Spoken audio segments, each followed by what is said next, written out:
flood warning for the following counties in California: Orange and Riverside. The National Weather Service in San Diego has issued a flash flood warning for Riverside County in Southern California, East Central Orange County in Southwestern California until 8:30 p.m. PDT. At 5:24 p.m. PDT, Doppler radar indicated thunderstorms producing heavy rain across the warned area.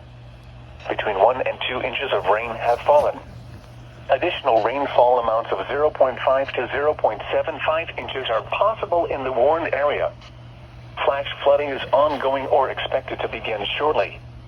Hazard: life-threatening flash flooding. Thunderstorms producing flash flooding. Source: radar.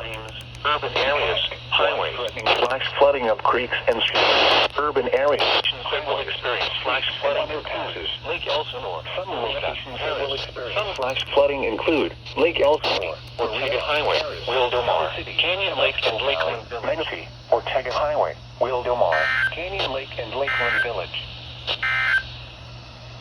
Flood advisory.